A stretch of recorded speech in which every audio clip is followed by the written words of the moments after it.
In the previous video, we did a Viking Epic 1906, 2017. Now we're going to do my Rockwood Freedom 1620. We're going to put this U-bolt kit on to flip the axles and give it 6-inch lift. This also came from E-Trailer.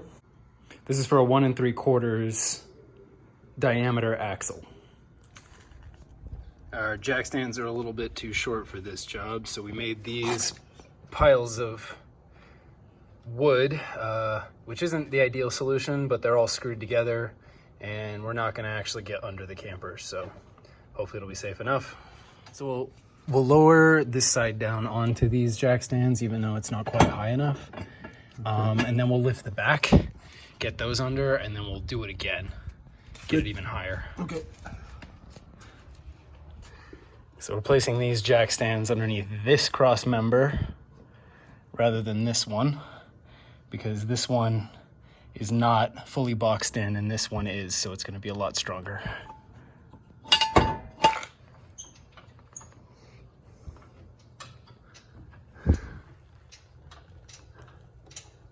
Okay, and you get that's on it. Let's go down further and actually get the wheel off the ground, because once we start jacking the back up, there's going to be a bit of a like levering that's going to happen. All right, here we are jacking from the back. I've put some wood between the jack and this part of the frame, because that part of the frame is also not a boxed in frame. So I want to distribute the load and see if we can get it as high as possible. So far so good? So far so good. Okay, I think that's as high as this will go. Can we put the jack stands under now? Yep. Yeah, they're fairly good old. Okay. Oh, I gotta turn this.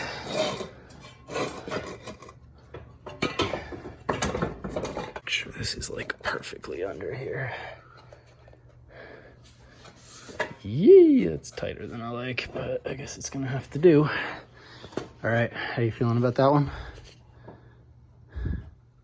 Make sure all 4 legs are like perfectly on, because it's a little bit tighter than I want, but I think it's gonna be okay. Okay, how you feeling about it? Yeah, I'm just gonna slide this just a taste more toward the outside, just so there's no. Okay. Okay, think we're good? Yep. All right, stand back. I'd get away from it. This is way sketchier than I like. I'm trying to let this down super slow.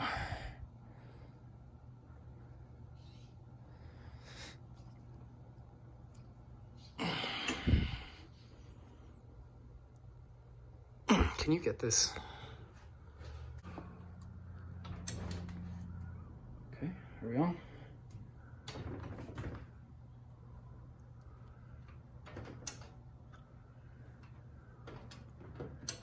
Okay, I think we're good.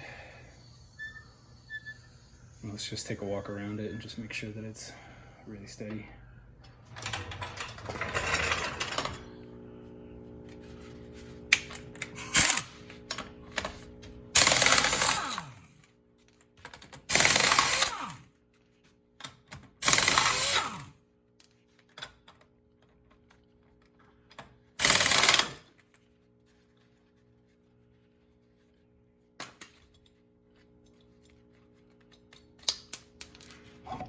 So I sprayed all of these with bee blaster last night, or whatever they call this stuff, bee blaster. Yeah, PB blaster. I sprayed all of these last night with PB blaster just to make sure that they were ready to zip off today. We're gonna try and take them off with a 19mm. Okay.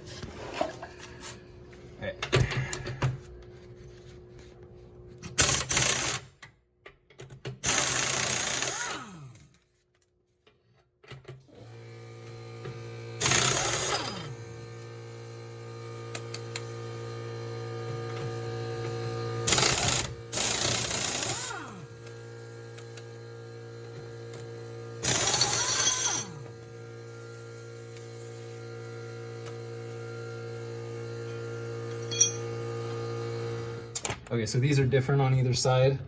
We're using a 21 millimeter on this side because it's roughly the same as the 13/16. And then on the back side, we're using a 7/8, significantly bigger. And we're only removing the front part of the spring here. You call it a shackle? Yeah. We're only removing the front shackle in the spring.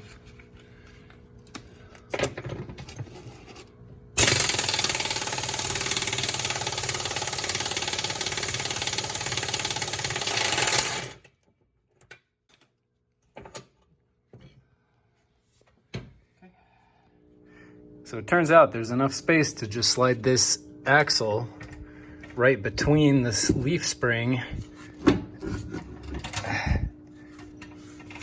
and the frame.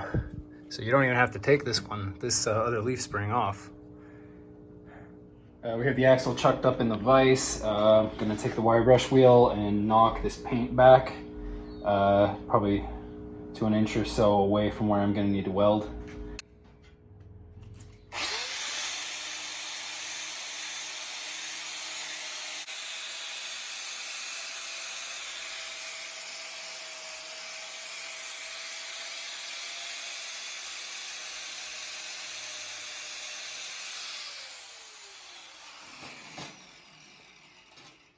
Wanted to show this.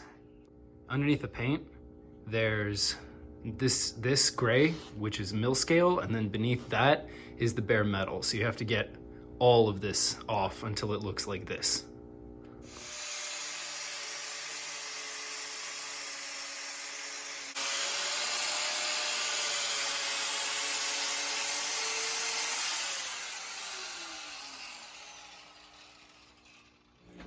I'm gonna hit this with some paint thinner so that we take off any any grease that's left behind, so we get a clean weld.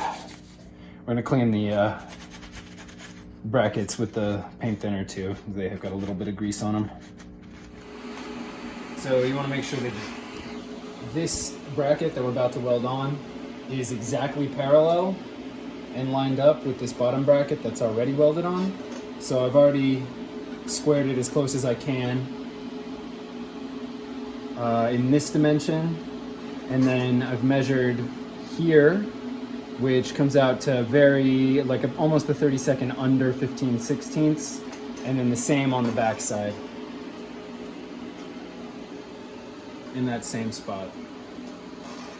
So we're going to tack weld it on opposite corners. So I'm gonna put a tack weld here and a tack weld here, and then we'll weld it to the tack all the way on both sides. So now the difference between this one and the one we've already done, the one on the other camper has a wider bracket with an adjustment in the middle that you unscrew, a nut that is on a piece of threaded rod that you unscrew, and you can set that up very carefully. With this, you just have to clamp it in place and make sure that you're getting it properly adjusted before you tack it. Welding.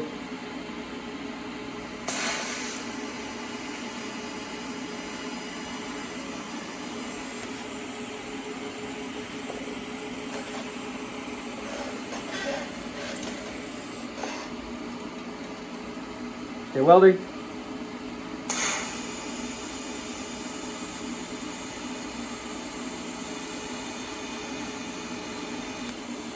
I'm going to weld this up.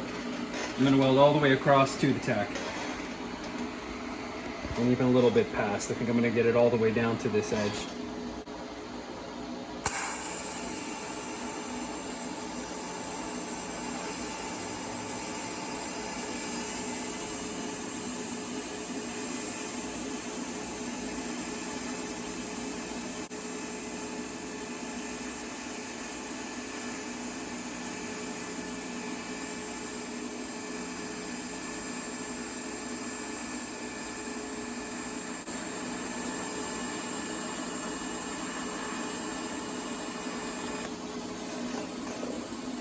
So we've got both sides welded now.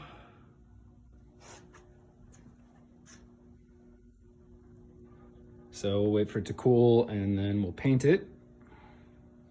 Keep in mind when you remove these axles that they have a bow in them. I'm not sure if you can see that on camera, but the bow, when you reinstall them, has to be going upward. This also, the brackets also seem to be installed on this axle at a slight offset from the way that the axle is bowed. So we kept track of which side was which. I'm not sure that it matters. No article that I found says that it matters, but you know, just to be safe. So we're using Krylon Rust Protector, Rust Preventative Primer, and Rust-Oleum High Performance Enamel to paint these to prevent rust.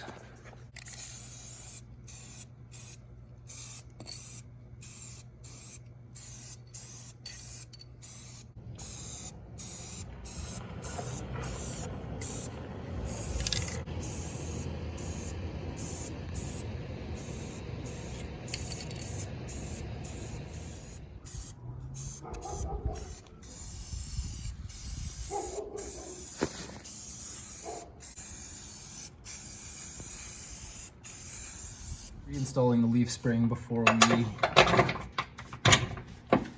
reinstall the axle. I'm gonna go ahead and add some anti-seize to the threads.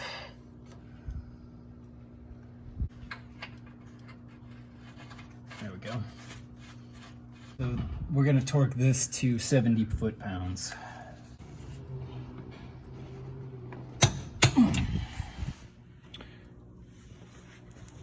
An interesting thing we noticed is that the old hardware is substantially beefier than the new hardware. This is the new U-bolt, this is the old one. We're still gonna go with the new setup. It is exactly the same interior radius there of the curve, but just a funny thing about this system. Go. So we're gonna jack this up so that this nut fits in this hole.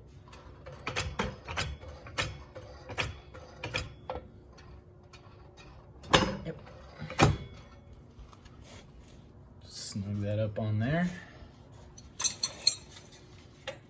And same deal on the top. There's a hole in the bracket. It's gotta fit right over this center pin.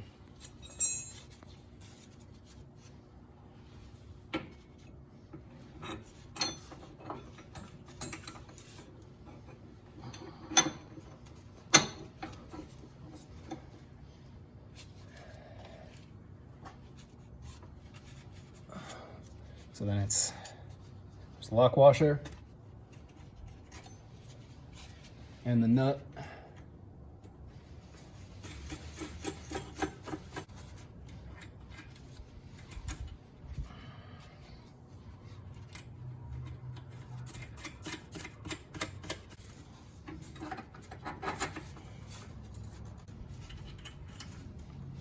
Oh, I forgot to put anti-seize on.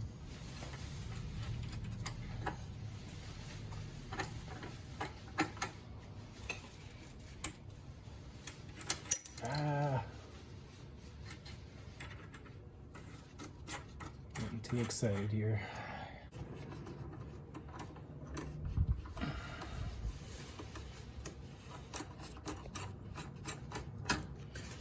Actually gonna back these off because I want to add a little anti-seize.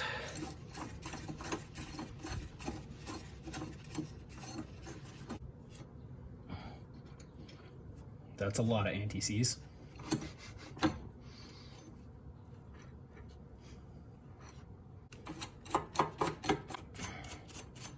I'm gonna try and tighten these down by hand as evenly as possible so that the plate doesn't end up off to one side.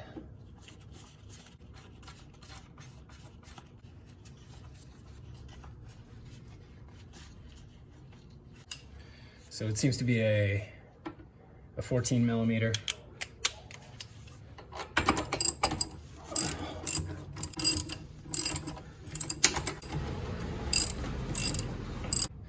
gonna tighten these down pretty snug, and then we'll torque them to 30 foot-pounds.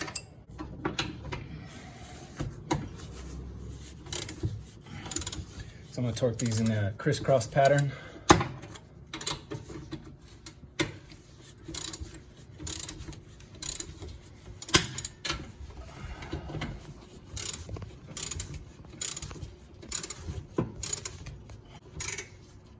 Turns out 30 foot-pounds is actually kind of a lot. I think what's going on is it's bending this plate. I don't know about with this mild steel plate. That is bending that a lot.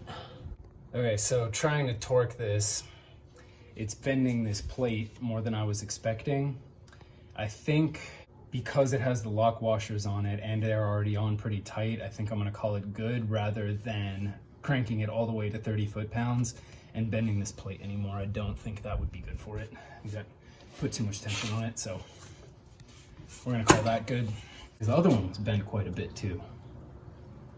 And that's nowhere near 30 foot-pounds. I'm kind of curious what it is actually. Because we opted not to torque these to what we thought was the recommended spec, I'm gonna check and see what their actual torque is at this point. Okay, so that's 20. I think it's at about 20. I'm gonna try it at 25 because it moved at 20.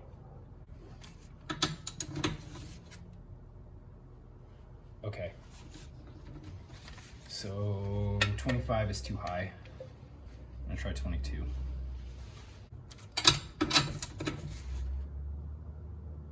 Okay, it's still moving at 22. Okay, it must be 20 because it's still moving at 21.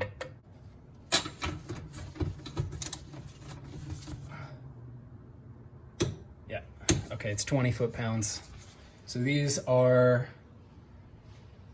set to 20 foot-pounds right now with lock washers, and that's as tight as I'm comfortable getting them with the plate bending like that. So we'll do the other side.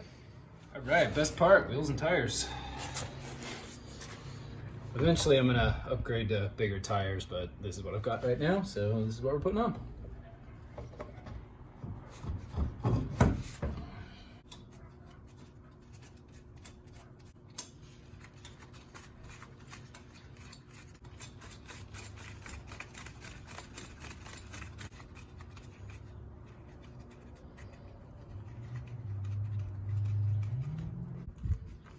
Wait, not right. It's a 21. Remember, always torque these to spec. Did you catch that? It was the same joke as last time.